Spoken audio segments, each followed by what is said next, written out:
where education is not just about learning, but about becoming.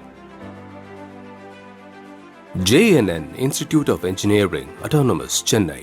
Hindu சமய அறநிலையத்துறையின் சென்னை மாவட்ட திருக்கோவில்கள் சார்பில் 32 ஜோடிகளுக்கு முதல்வர் ஸ்டாலின் திருமணம் நடத்தி வைக்கிறார். அந்த விழாவில் முதல்வர் உரையாற்றுகிறார். பார்க்கலாம். சாதனையா புகழ் மகுடத்துல வைரமா இருக்கக்கூடிய சாதனை இந்த சாதனை. அடுத்து 997 திருக்கோயில்களுக்கு சொந்தமான 7701 கோடி ரூபாய் மதிப்பிலான 7650 ஏக்கர் நிலங்களை மீட்டிருக்கிறோம். இது அடுத்த வைரம்.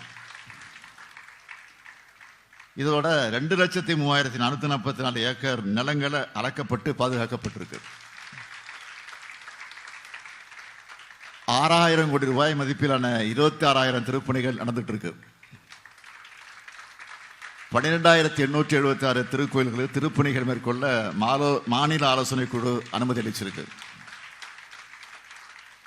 1000 ஆண்டுகள் பழமையான திருக்கோயில்களை தொன்மை மாறாம புனரமைக்கிற பாதுகாக்கிற வகையில் 425 கோடி ரூபாய் மானியம் வழங்கப்பட்டிருக்கு.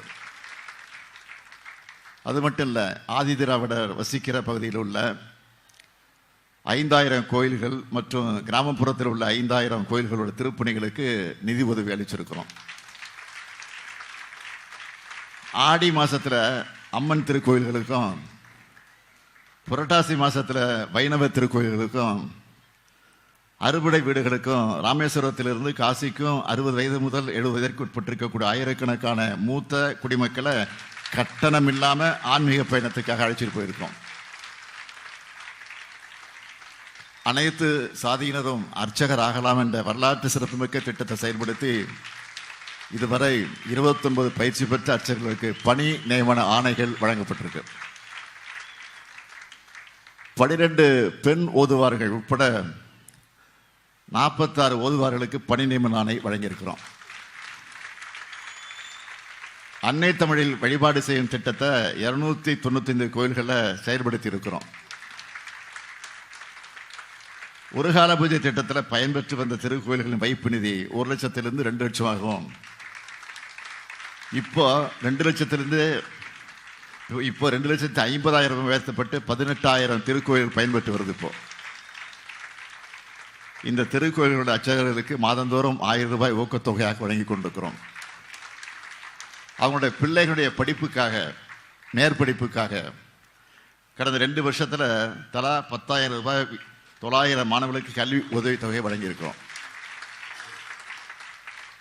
அர்ச்சகர்கள் மற்றும் பணியாளர்கள் நலன் காக்கக்கூடிய வகையில் அவர்களுக்கு புத்தாடை மற்றும் சீருடைகள், குடியிருப்புகள், பொங்கல், அன்பளிப்பு, ஓய்வூதியம், குடும்ப ஓய்வூதியம், ஆண்டுதோறும் முழு உடற்பரிசோதனை திட்டம், ஓய்வூதியம் மற்றும் குடும்ப ஓய்வூதியம் பெறுவோருக்கு பொங்கல் கருணை தொகைன்னு ஏராளமான திட்டங்களை செயல்படுத்தி கொண்டிருக்கிறோம். 30 திருக்கோயில்களில் நாள் முழுவதும் திருவரமுது வழங்கக்கூடிய திட்டமாக செயல்படுத்தப்பட்டிருக்கு. பல ஆண்டுகளாக நிலுவையில் இருந்த துறை அலுவலர்கள் மற்றும் பணியாளர்களுடைய பதவி உயர்வு வழங்கப்பட்டு 935 நபர்கள் பயன்பெற்றிருக்காங்க. 5 ஆண்டுகளுக்கு மேல தொகுப்பூதியத்தில் பணியாற்றி வந்த 1342 பணியாளர்கள் பணி வரன்முறை வழங்கப்பட்டிருக்கு. இந்த வரிசையில் தான் இதுவரைக்கும் 1100 திருமணங்களை கட்டணமில்லாமல் சீர்வரிசை பொருட்களையும் வழங்கி நடத்தி வச்சிருக்கிறோம். இப்படி நாள் முழுக்க சொல்லிக்கிட்டே இருக்க முடியும். அந்த அளவுக்கு சாதனைகளை தொடர்ந்து செஞ்சுக்கிட்டே இருக்கிறோம். எல்லாருக்கும் எல்லாம் என்ற பரந்த உள்ளத்தோடு நம்ம திராவிட மாடல் செய்கிற இது போன்ற சாதனைகள் வெறுப்பையும் சமூகத்தை பிளவுபடுத்தும் எண்ணங்களையும் கொண்டவர்களாக இருக்கக்கூடியவர்கள் இதை பார்த்து சகிச்சிக்க முடியல. பக்தியின் பேரில் பகல் வேஷம் போடக்கூடியவங்க இதை தாங்கிக்க முடியல. ஆனால் உண்மையான பக்தர்கள் நம்ம ஆட்சியோட ஆன்மீக துண்டை பாராட்டுறாங்க. நேற்று ஒரு வார பத்திரிக்கையில் ஒரு கேலி சித்திரம் கார்ட்டூன் போட்டிருந்தாங்க.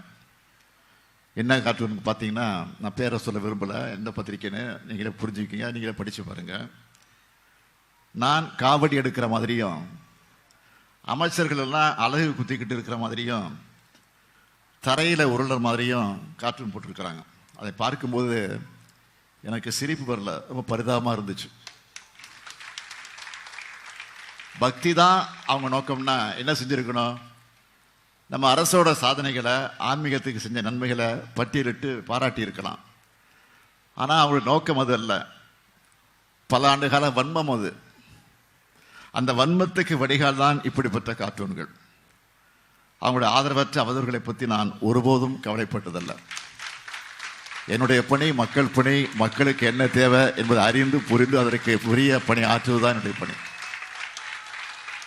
இதெல்லாம் நான் பார்த்து கவலைப்படுறேன்னு யாரும் நினைக்க வேணாம். இதெல்லாம் எனக்கு ஊக்கம், இதெல்லாம் எனக்கு உற்சாகம். இன்னும் எங்களை கேலி செய்யுங்க, கிண்டல் பண்ணுங்க, கொச்சைப்படுத்துங்க, விமர்சனம் பண்ணுங்க, நாங்கள் அதை பற்றிலாம் கவலைப்பட தயாராக இல்லை. திருநாவுக்கரசர் மொழிக்கு ஏற்ப என் கடன் பணி செய்து கிடப்பதே. நாம் தொடர்ந்து உண்மையான பக்தருடைய நலனுக்காக செயல்படுவோம் என்ற அந்த உணர்வோடு இங்கே மணக்கோலம் முன்னிருக்கக்கூடிய மணமக்களை நான் வாழ்த்த கடமைப்பட்டிருக்கிறேன். எல்லா வளமும் பெற்று இந்த மணமக்கள் சிறப்போடு வாழ்ந்திட வேண்டும். ஒருவர் புரிந்து கொண்டு விட்டு கொடுக்கின்ற மனப்பான்மையோடு நீங்கள் வாழ்ந்திட வேண்டும். இன்பமான வாழ்க்கையை வாழுங்கள். அதே நேரத்தில் உங்களுக்கு பிறக்கக்கூடிய குழந்தைகளுக்கு அழகான தமிழ் பெயர்களை சூட்டுங்கள் என்று என்னுடைய அன்பான வேண்டுகோள். இதுதான் என்னுடைய அன்பான வேண்டுகோள். ஆக அந்த வேண்டுகோளை நிறைவேற்ற வகையில் நம்முடைய புரட்சி கவிஞர் பாவேந்தர் பாரதிதாசன் எடுத்துச் சொல்லி இருக்கக்கூடிய வீட்டிற்கு விளக்காய் நாட்டிற்கு தொண்டர்களாய் வாழுங்கள் வாழுங்கள் வாழுங்கள் என்று வாழ்த்தி விடைபெறுகிறேன். நன்றி, வணக்கம். சென்னை மாவட்ட திருக்கோவில்கள் சார்பில் 32 ஜோடிகளுக்கு முதலமைச்சர் மு க ஸ்டாலின் திருமணத்தை நடத்தி வைத்து உரையாற்றினார். இந்து கோயில்களுக்கும் பக்தர்களுக்கும் தமிழக அரசு செய்திருக்கின்ற திட்டங்களை அவர் பட்டியலிட்டிருக்கிறார்.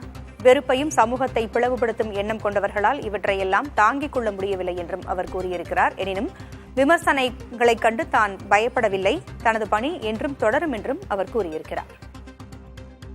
Where education is not just about learning, but about becoming. JNN Institute of Engineering, Autonomous, Chennai.